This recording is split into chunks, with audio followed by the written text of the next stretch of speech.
Shalom, Bapak Ibu Saudara yang terkasih dalam nama Tuhan Yesus. Bertemu lagi dengan EBS, Exegetical Bible Study.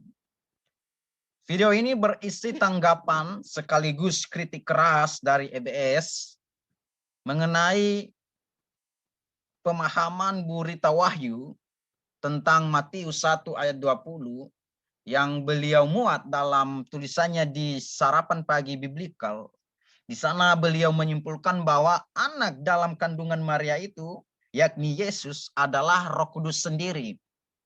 Oleh sebab itu, Yesus itu adalah Roh Kudus. Berarti Roh Kuduslah yang berinkarnasi yang menjadi manusia itu. Nah, teks Matius pasal 1 ayat 20 dalam terjemahan baru LAI berbunyi begini. Tetapi ketika ia mempertimbangkan maksud itu, malaikat Tuhan nampak kepadanya dalam mimpi dan berkata, Yusuf anak Daud, janganlah engkau takut mengambil Maria sebagai istrimu, sebab anak yang di dalam kandungannya adalah dari Roh Kudus. Nah, biasanya yang dipersoalkan Ibu Rita ini, kata ek ini. Dari kalimat sebab anak yang di dalam kandungannya adalah dari Roh Kudus. Ya, kata dari atau ek. Kalau dalam teks Yunaninya berbunyi begini. Togar en aute geneten ek pneumatos estin hagio. Pertama-tama saya menjelaskan argumentasi dari Ibu Rita Wahyu mengenai Matius 1 ayat 20. Ya, saya mengutip langsung tulisan beliau dari web beliau di Sarapan Pagi Biblikal. Dia menjelaskan begini, kelahiran Yesus Kristus berasal dari Roh Kudus. Roh Kudus adalah Roh Allah. Kemudian dia berkata, bahasa Inggris mempunyai kata yang sepadan, ya, maksudnya kata yang sepadan ini kata ek, dari. Dia terjemahkan of kalau dalam bahasa Inggris. Geneten ek pneumatos estin hagio. Ya, ini geneten ek pneumatos estin hagio. Lalu dia membuat interlinear sendiri tentang frasa ini. Ya, geneten itu dia artikan is begot. Lalu ek of pneumatos the spirit. Estin is hagio holy. Kemudian dia menerjemahkan geneten ek pneumatos estin hagio ini, ya, geneten ek pneumatos estin hagio dalam bahasa Inggris sebagai is begot of the Holy Spirit. Lalu dia berkata bahwa kata ek di sini, ya, kata ek di sini sepadan dengan bahasa Inggris of. Maka harus diterjemahkan of, bukan from atau dari seperti yang diterjemahkan oleh LAI dari, ya. Nah, menurut beliau kalau kata ek di sini diterjemahkan of, maka itu menegaskan bahwa anak yang ada dalam kandungan darah Maria itu adalah Roh Kudus sendiri. Ya, bukan pemberian dari Roh Kudus. Berarti Yesus itu adalah Roh Kudus sendiri. Maka secara kontekstual menurut beliau Matius 1 ayat 20 mempunyai pengertian bahwa anak yang ada di dalam kandungannya adalah Roh Kudus. Kalau beliau menerjemahkan kata ek ini menjadi of, lalu dia terjemahkan dalam bahasa Inggris, maka dia terjemahkan adalah dalam bahasa Indonesia. Nah, ini yang perlu kita analisa pendapat beliau ini.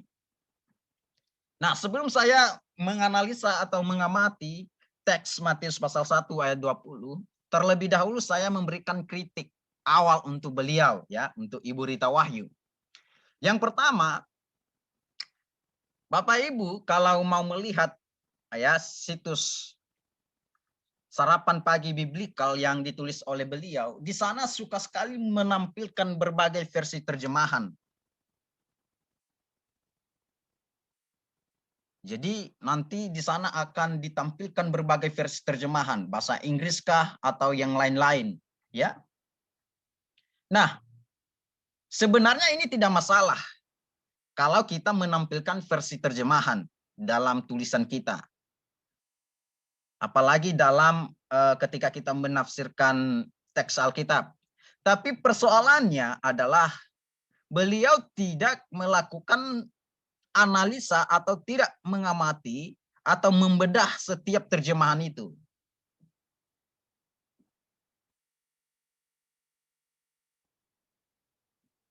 Seharusnya kalau beliau menampilkan berbagai versi terjemahan, beliau harus menunjukkan versi terjemahan mana yang lebih mendekati teks asli atau teks yang ada dalam naskah asli.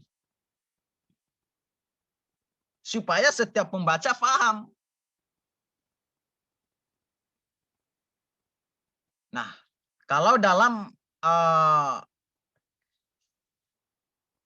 ilmu penafsiran Alkitab memang salah satu aspek yang dipertimbangkan adalah versi terjemahan-terjemahan. Untuk mencoba melihat setiap makna teks itu dari aspek terjemahan-terjemahan. Tapi ingat, versi terjemahan itu mempunyai terjemahan yang berbeda-beda. Oleh sebab itu, kita harus menganalisa setiap terjemahan itu untuk melihat yang mana terjemahan yang lebih mendekati asli. Dan ini disebut sebagai analisa literal sebenarnya kalau dalam konteks penafsiran Alkitab. Maka bagi saya tidak terlalu penting untuk menampilkan berbagai versi terjemahan kalau kita tidak membedah, menganalisa versi terjemahan tersebut. Yang lebih penting menurut saya, daripada menghabiskan waktu untuk menampilkan versi terjemahan, daripada menghabiskan halaman untuk menampilkan berbagai macam versi terjemahan, lebih baik buatlah analisa tekstualnya, tampilkanlah varian-varian tekstualnya, karena ini lebih penting. Lalu analisa tekstual itu, yang mana salinan atau manuskrip yang mendekati asli. Ini yang pertama. Yang kedua, kalau saya melihat beliau ini memberikan tafsiran tanpa dasar. Misalnya, ya khususnya dalam Matius 1 ayat 20. Misalnya ia berkata, tadi dalam tulisannya, is begot of the Holy Spirit. Kata ek menurut beliau itu harus diterjemahkan of, bukan from. Yang menegaskan bahwa anak yang ada dalam kandungan Maria, Yesus yang masih dalam kandungan itu adalah Roh Kudus sendiri, bukan pemberian dari Roh Kudus. Nah, masalahnya begini. Apa dasar? Mana analisanya? Mana penggaliannya sehingga beliau ini menerjemahkan kata ek ini sebagai of, bukan from? Seharusnya kalau beliau berkata demikian bahwa kata ek itu diterjemahkan of, beliau harus memberikan analisanya, memberi penggaliannya, memberikan dasarnya. Bukan hanya sekedar menyimpulkan seperti begini. Jadi beliau suka menyimpulkan tanpa dasar, tanpa penggalian. Ingat ya, seorang sarjana tidak membutuhkan kesimpulan. Ya, bagi sarjana yang suka belajar. Dia lebih butuh dasar, lebih butuh analisa, lebih butuh penggalian dari kesimpulan itu. Dia lebih butuh prosesnya, bukan hasilnya. Jadi saya melihat beliau ini lebih suka hasilnya daripada prosesnya. Yang ketiga, kalau Bapak Ibu melihat web Sarapan Pagi Biblikal, di sana beliau ini suka menampilkan teks asli Alkitab. Ya, kemudian beliau menjunjung tinggi makna kata dari bahasa aslinya. Biasanya itu dalam penafsiran eksegesis itu termasuk analisa leksikal, ya, studi leksikal atau studi makna kata. Dan ingat, dalam studi eksegesis, makna kata itu, makna leksikal itu hanya salah satu saja dari bagian studi eksegesis. Masih banyak studi yang lain, analisa yang lain, aspek yang lain yang dipertimbangkan. Misalnya gramatikal, struktural, kontekstual, historikal, literatur, teologis, eksegetikal, dan lain-lain.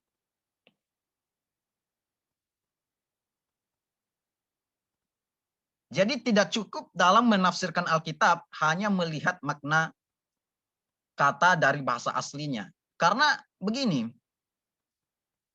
bisa saja satu kata dalam bahasa Yunani atau dalam bahasa Ibrani atau Aramaik, jikalau digunakan di tempat yang berbeda, itu maknanya bisa berbeda loh. Mengapa? Karena kata tersebut tidak selalu ya maknanya harus dilihat dari bahasa aslinya. Tapi itu juga dipengaruhi oleh konteksnya, gramatikalnya, strukturalnya, dan lain-lain. Makanya saya bilang tidak cukup kalau kita hanya menjunjung tinggi atau mencoba membangga-banggakan makna kata dari bahasa asli. Tidak cukup. Itu hanya salah satu saja dari studi eksegesis. Masih banyak studi yang lain dalam eksegesis yang perlu dipertimbangkan. Jadi ini kritik awal dulu buat beliau, ya, buat Ibu Rita Wahyu. Nanti ada kritik akhir yang tajam, ya, yang keras, khususnya mengenai tafsiran beliau, terjemahan beliau mengenai Matius 1 ayat 20. Nah, dalam video ini saya hanya menjelaskan ya Matius 1 ayat 20, khususnya frasa togar NLT geneten ek pneumatos estin hagio ini dari studi gramatikal saja dulu. Ya, kalau LAI menerjemahkan frasa ini, sebab anak yang di dalam kandungannya adalah dari Roh Kudus. Ya, nah, kita akan melihat gramatikal frasa ini. Togar en autep geneten ek pneumatos estin hagio. Ingat ya, kata to di sini ya artikel definite nominatif netral tunggal. Ya, biasanya kata to ini karena dia artikel itu dalam bahasa Inggris diterjemahkan the atau dalam bahasa Indonesia itu. Ya, disebut definite karena artikel ini menunjukkan kata benda tertentu, kata benda yang pasti, bukan kata benda yang tidak pasti, ya. Kemudian nominatif ini dan netral ini, tunggal ini, ya, dia mengikuti kata benda yang dia tunjuk, ya.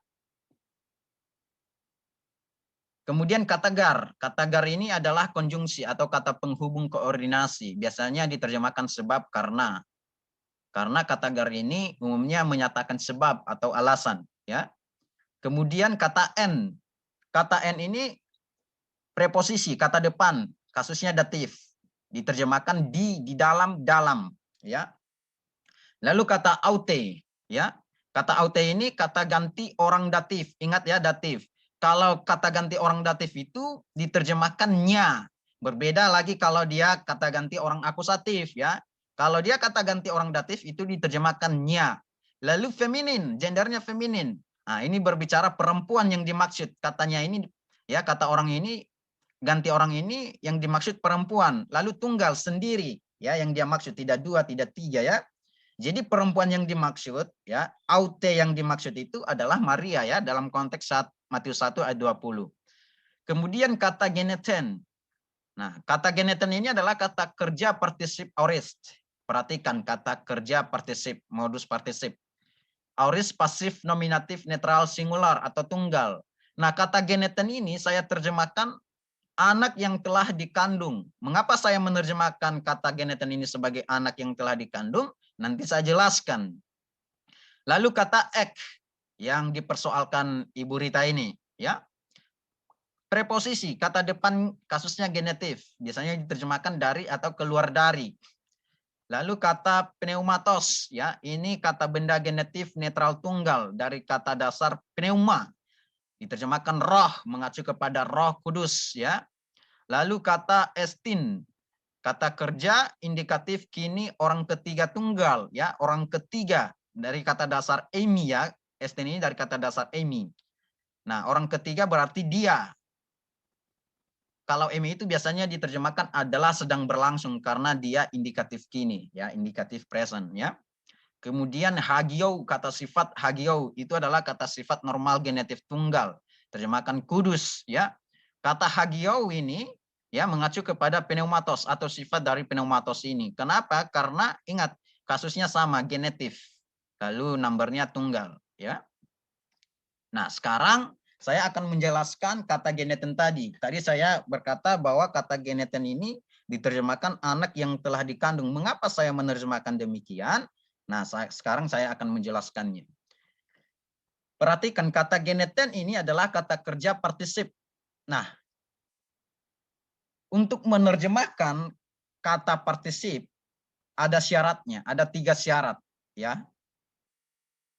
Untuk menerjemahkan kata partisip. Syarat yang pertama, kalau kata partisip itu memiliki artikel, misal seperti to ini artikel ya.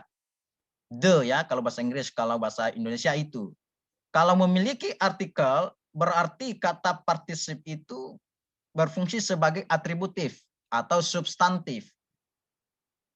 Biasanya ini dipahami atau dimengerti oleh orang-orang yang sudah belajar Yunani ya.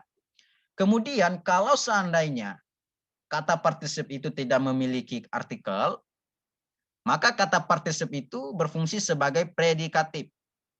Yang kedua, kalau kata partisip itu memiliki kata benda yang sepadan, maksudnya kata benda yang sepadan itu dia memiliki kata benda di mana gender ya, kasus lalu numbernya itu sama.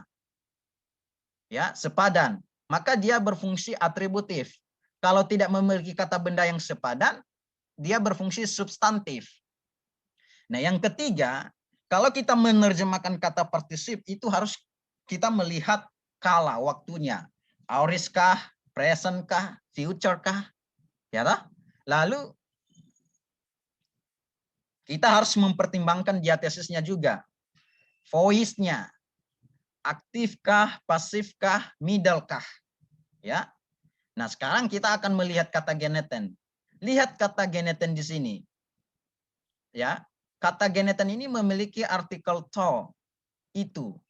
Ini dia artikel to. Mengapa saya berkata bahwa to ini artikel dari geneten? Lihat kasusnya. Dia nominatif. Kalau geneten nominatif juga. Lalu netral. Netral. Lalu tunggal. Tunggal. Jadi kasus, gender, dan numbernya sama. Sepadan. Berarti artikel to ini mengacu kepada kata partisip geneten. Berarti kata geneten memiliki artikel to. Nah, kalau dia memiliki artikel to, lihat syarat pertama. Dia berfungsi atributif atau substantif. Kemudian, kata geneten ini tidak memiliki kata benda yang sepadan. Ya, lihat, dalam frasa togar en aute geneten ek pneumatos estin hagio, hanya satu kata benda dalam kata ini, dalam kalimat ini. Pneumatos. Nah, kata pneumatos ini pun kata benda genetif, bukan nominatif. Ya, jadi tidak sepadan. Berarti kata geneten ini, kata partisip ini berdiri sendiri. Tidak ada kata benda yang ditunjuk. Ya. Nah, berarti lihat syarat yang kedua. Kalau tidak memiliki kata benda yang sepadan, berarti substantif. Ya, jadi kata partisip ini adalah kata kerja substantif. Sekarang pertimbangkan kala dan aurisnya. Kala dan diatesisnya. Nah, kalanya adalah auris. Lihat, auris. Berarti telah, ya, telah berlangsung. Ya, kata kerja ini. Lalu diatesisnya pasif. Ya, berarti pasif. Artinya subjek dikenai tindakan. Ya, biasanya kalau pasif ini diterjemahkan, misalnya kalau kata kerja aktifnya membaca, maka pasifnya dibaca. Ya, kalau dia auris, kalanya auris berarti telah dibaca. Nah, ingat kata geneten ini makna dasarnya itu dikandung, diperanakan, dilahirkan, bisa juga diturunkan juga, ya. Maka karena dia pasif diterjemahkan dikandung. Lalu karena dia auris diterjemahkan telah dikandung. Karena dia partisip diterjemahkan yang telah dikandung. Lalu dari mana kata anak saya terjemahkan? Ingat, kalau menerjemahkan kata benda substantif, ya, atau kalau menerjemahkan kata sifat substantif, ya, atau partisip substantif, itu harus mengandung kata benda di dalamnya. Misalnya ya, agathos, baik, ya.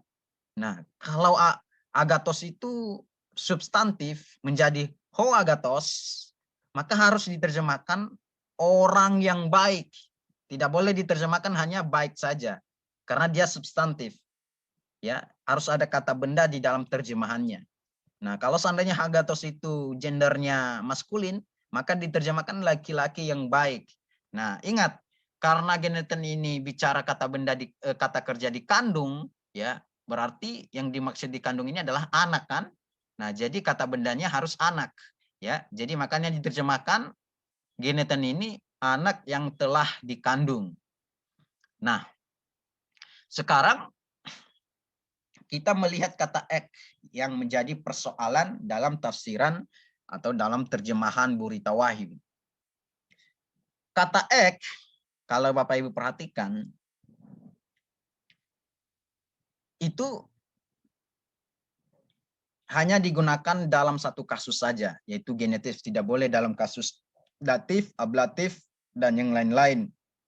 Nah, saya mengutip ya Greek Grammar Beyond the Basic yang ditulis oleh Daniel B. Wallace ya. Dan juga saya melihat buku-buku seperti Analytical Greek Lexicon yang ditulis oleh Freeburg, right?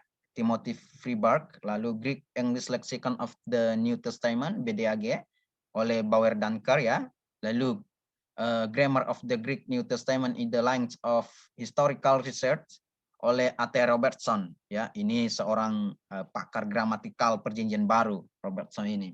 Nah, saya menggunakan punyanya Daniel B. Wallace ini. Ya, dia berkata bahwa secara umum kata ek atau preposisi ek memiliki kekuatan from, dari, out of, jauh dari, away of, keluar dari, lalu away of, jauh dari, of, atau dari lagi ya. Dia berkata bahwa ada 5 fungsi umum dari preposisi ek. Perlu saya ingatkan ya, dalam setiap buku-buku grammar atau leksikon memiliki pengelompokan atau pengistilahan setiap fungsi kata Yunani ya yang berbeda-beda.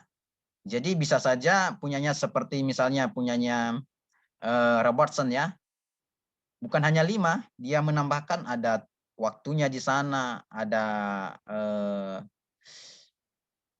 lokalnya di sana, tempatnya ya. Jadi saya menggunakan untuk Daniel B. Wallace saja. Kalau Daniel B. Wallace bilang preposisi ek ini yang pertama menyatakan asal atau sumber. Biasanya diterjemahkan keluar dari atau dari. Lalu menyatakan separasi atau pemisahan, ya, diterjemahkan jauh dari atau dari dalam pengertian pemisahan. Menyatakan penyebab juga, sebab, because ya, because of, karena dari ya. Lalu partitif, artinya partitif ini bisa juga disebut periprase ya, itu menyatakan sebagian dari keseluruhan ya. Misalnya seluruhnya ada 5, maka yang dia katakan, yang dia nyatakan hanya 2, berarti 2 dari 5 itu menggunakan ek partitif ya, terjemahkan dari. Lalu cara ya atau sarana ya, bisa diterjemahkan by ya, oleh atau dengan ya, atau dari dalam pengertian cara. Nah, setelah kita melihat, lalu pertanyaannya begini, dari kelima fungsi yang disebut oleh Wallace ini, fungsi mana yang cocok atau yang sesuai dengan preposisi ek dalam frasa togar en aute geneten ek pneumatos estin hagio, iya kan? Apakah fungsi asal, sumber, atau pemisahan, atau penyebab, atau partitif, atau cara? Ya.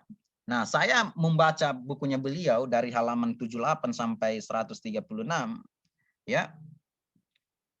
Saya membaca di sana. Ingat, yang pertama dan juga buku Weller's Greek Syntax Notes yang ditulis oleh Dale M. Weller ya.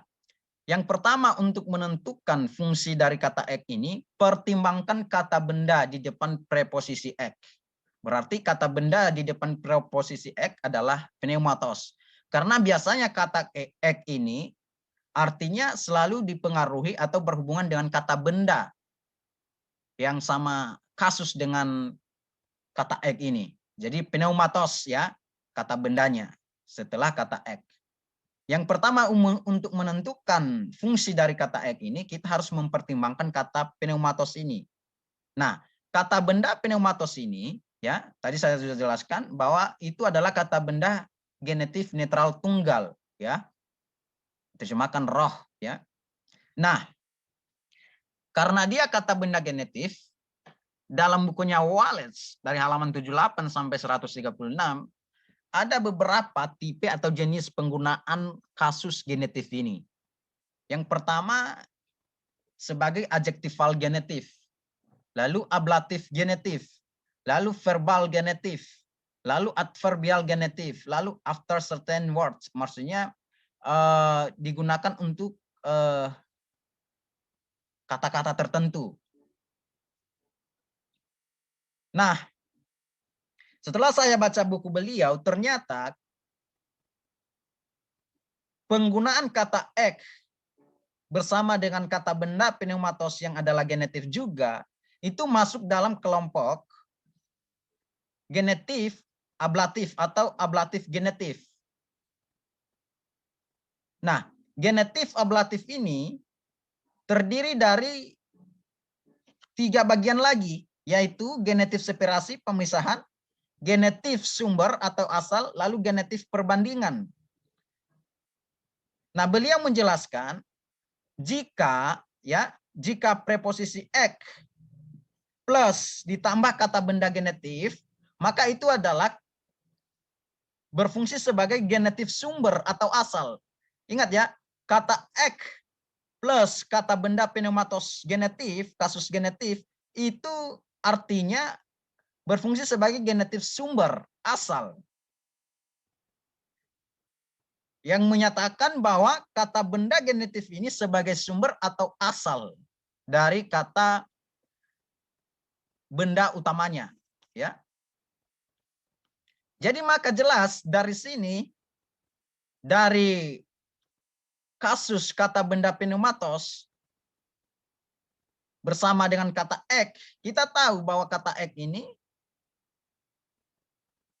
secara grammar ya kesesuaian gramatikal kata ek dengan kata benda pneumatos, kita paham bahwa fungsi dari kata ek di sini menyatakan sumber atau asal. Menyatakan bahwa pneumatos ini, Roh Kudus ini, sumber atau asal dari anak yang telah dikandung di dalam Maria itu. Ini yang pertama. Ketika kita melihat fungsi kata ek, kita harus mempertimbangkan kata benda di depannya, yakni kata pneumatos. Jadi jelas ya, penggunaan kata ek bersama dengan kata benda genetif itu menyatakan sumber atau asal. Diterjemahkan, kalau asal atau sumber, out of, keluar dari, atau from, atau dari. Ya, bukan separasi, bukan penyebab, bukan partitif, bukan cara. Yang kedua, kita harus mempertimbangkan konteks kata tersebut. Maksudnya konteks preposisi ek ini, dia muncul dalam konteks apa? Nah, saya mengutip BDAG Greek Lexicon, ya edisi ketiga. Di sana dijelaskan begini. Dalam ungkapan atau ekspresi yang berkaitan dengan memperanakan, perhatikan, memperanakan dan kelahiran, ya. Kata ek ini yang biasanya diterjemahkan from, ya, of, by. Ingat, kata ek ini memperkenalkan peran laki-laki dalam kelahiran itu. Ingat ya, konteks X ini konteksnya adalah geneten, ya, mengandung, dikandung, dilahirkan, diperanakan. Jadi kata X di sini berfungsi untuk memperkenalkan peran laki-laki menurut BDAG Greek Lexicon. Karena ini bukan laki-laki tapi pneumatos, berarti kata X ini memperkenalkan peran dari Roh Kudus ini mengenai kelahiran sang anak itu di dalam kandungan Maria. Artinya, Roh Kuduslah yang berperan dalam kelahiran anak yang ada dalam kandungan itu. Roh Kuduslah yang menurunkan, yang memberikan benih itu dalam kandungan Maria. Nah, ini fungsi dari kata ek. Kalau kita memperhatikan konteks penggunaan preposisi ini berhubungan dengan kata geneten, ya, memperanakan, melahirkan, mengandung, ya. Kemudian saya mengutip, ya, Thayer, ya. Thayer ini cukup bagus juga, ya. Bukunya Greek English Lexicon of the New Testament. Dia berkata begini, preposisi ek itu menyatakan asal, sumber, penyebab. Yang pertama, sumber generasi, untuk generasi atau kelahiran, atau ras atau garis keturunan, ya, atau memperanakan. Kelahiran di sini saya double, ya. Yang pertama, kalau digunakan setelah kata kerja melahirkan atau dilahirkan. Dia kasih contoh, misalnya Matius 1 ayat 18, 1 ayat 20 ini yang sedang kita bahas ini. Jadi beliau menjelaskan bahwa kata ek kalau digunakan setelah kata kerja melahirkan atau dilahirkan, itu menyatakan sumber, asal, atau penyebab dari suatu kelahiran itu. Dan ingat, kata kerja di sini, kata kerja partisipnya geneten, mengandung, dilahirkan, diturunkan, diperanakan. Berarti fungsi dari kata ek menurut Thayer ini menyatakan sumber geneten ini, anak yang telah dikandung ini. Atau menyatakan asal atau penyebabnya apa, yaitu pneumatos, hagio, Roh Kudus. Maka jelas secara konteks penggunaan preposisi kata ek berhubungan dengan kata kerja geneten, melahirkan, memperanakan, mengandung, ya, setelah kata kerja ini, geneten ini, maka preposisi ek itu menyatakan sumber atau asal ataupun penyebab, yakni memperkenalkan peran laki-laki. Kalau dalam konteks ini memperkenalkan, menegaskan, menyatakan peran pneumatos, Roh Kudus itu terhadap anak yang ada dalam kandungan Maria. Dan diterjemahkan from, by, atau of. Bisa of juga. Tapi dalam pengertian dari, menyatakan sumber atau asal, ya. Jadi secara konteks penggunaan preposisi ek, lagi-lagi menjelaskan bahwa kata ek di sana menegaskan, menyatakan asal, sumber, ataupun penyebab dari anak yang ada dalam kandungan Maria itu, yaitu pneumatos, Roh Kudus. Maka terjemahan dari kalimat togar en aute geneten ek pneumatos estin hagio secara gramatikal kita bisa menerjemahkan dari analisa tadi, sebab anak yang telah dikandung itu di dalamnya, ya, Maria maksudnya, adalah dari atau keluar dari, oleh, karena diturunkan oleh Roh Kudus, ya, atau karena disebabkan oleh Roh Kudus. Jadi menyatakan sebab, asal, atau peran.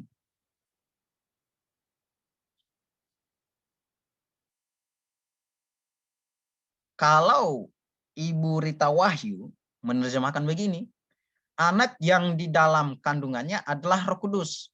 Beliau sepertinya menghilangkan kata dari, keluar dari, oleh, karena, menghilangkan penggunaan kata ek ini. Oke, nanti saya jelaskan. Nah, sekarang setelah kita paham bahwa kata ek di sini, ya, secara konteks penggunaan preposisi ini lalu berhubungan dengan kata melahirkan, geneten, dikandung atau memperanakan, lalu sesuai dengan penggunaan kata benda di depannya, ya, kata benda pneumatos kasus genetif, setuju bahwa kata ek di sini menyatakan asal, sumber, atau penyebab dari anak yang dikandung ini. Atau dalam istilah lain menyatakan bahwa pneumatos inilah, Roh Kudus inilah yang menyebabkan adanya anak di dalam kandungan Maria itu. Roh Kudus ini, pneumatos inilah daripadanya anak yang telah dikandung itu.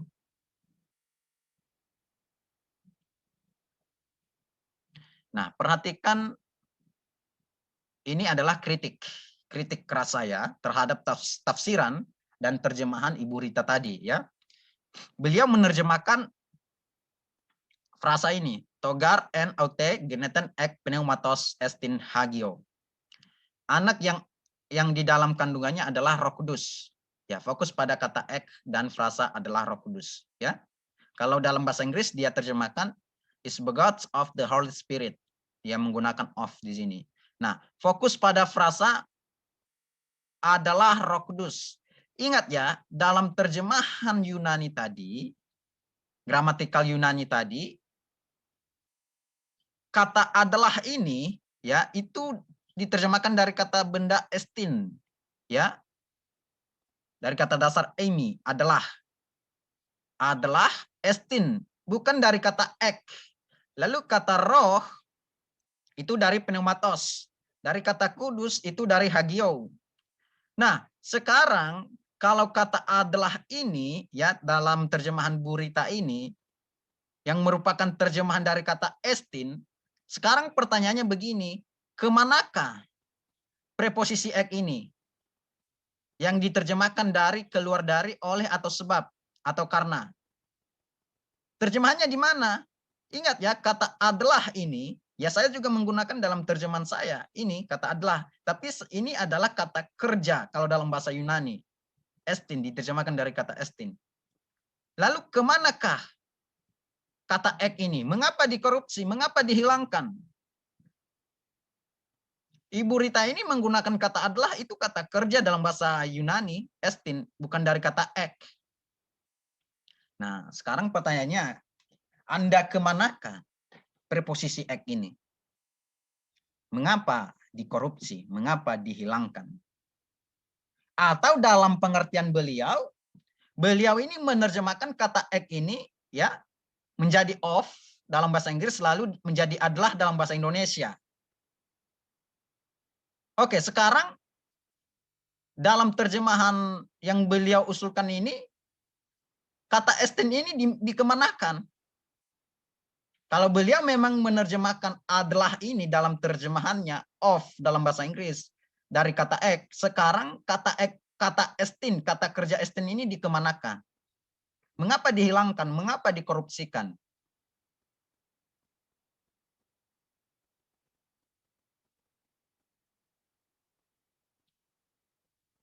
Kemudian, kalau dalam terjemahan beliau dalam bahasa Inggris, is begotten of the Holy Spirit. Kata ek ini dia terjemahkan of. Ya, of the Holy Spirit. Pertanyaannya sekarang begini, teori dari mana kata of itu diterjemahkan adalah?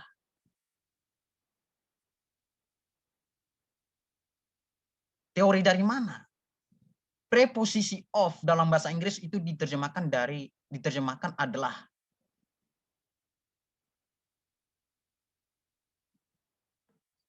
Anda paham tidak bahwa kata adalah dalam bahasa Yunani itu kata kerja, bukan preposisi.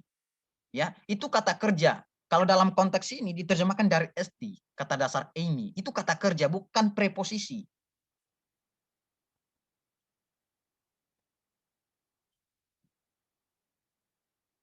Nah, kalau beliau menerjemahkan ek ini sebagai adalah atau of, ingat kata adalah itu kata kerja, bukan preposisi. Sekali lagi bukan preposisi.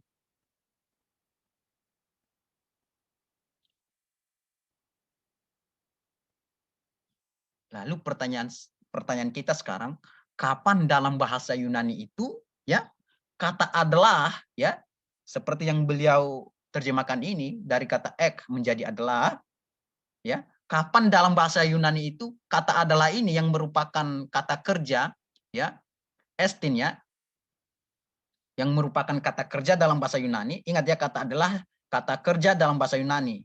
Kalau dalam konteks ini diterjemahkan dari estin menjadi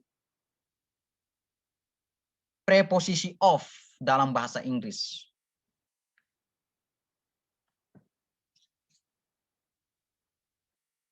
Menjadi preposisi of dalam bahasa Inggris. Kapan itu? Karena beliau kan menerjemahkan adalah ini dari preposisi ek.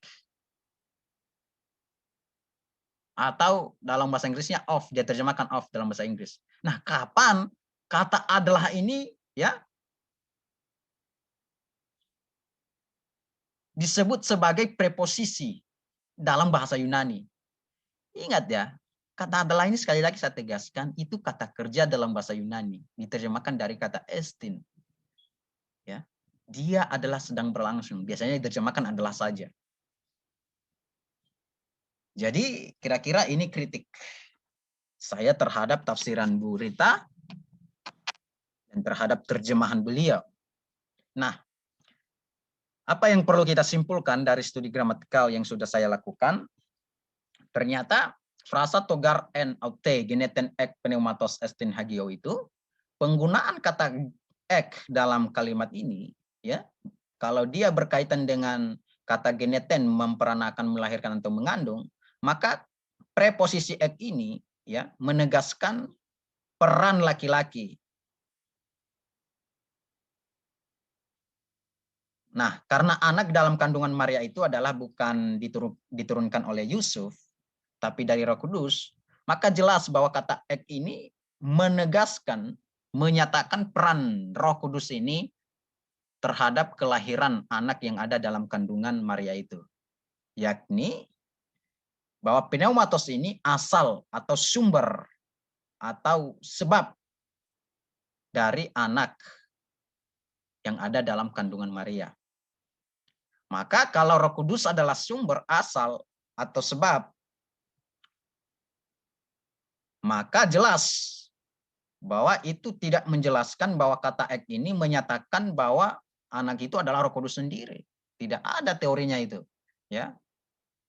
Maka secara gramatikal, tafsiran Bu Rita Wahyu, terjemahan Bu Rita Wahyu, itu tidak ada dasarnya. Secara gramatikal menyatakan bahwa preposisi ek itu menyatakan sumber, asal, atau penyebab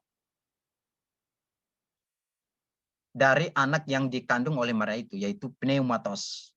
Atau dalam istilah lain, Roh Kuduslah sumber asal dari anak itu. Roh Kuduslah yang menyebabkan anak yang ada dalam kandungan itu. Jangan dibalik, jangan dikatakan anak yang ada dalam kandungan itu adalah Roh Kudus itu sendiri. Sepertinya itu teori baru yang tidak terhitung dalam penafsiran eksegesis. Terima kasih Bapak Ibu Saudara yang terkasih, semoga penjelasan saya ini bisa memberkati Bapak Ibu dan menjawab kebingungan Bapak Ibu terhadap penafsiran Bu Rita Wahyu yang telah beliau muat dalam sarapan pagi biblikal. Ya. Terima kasih, Tuhan Yesus memberkati.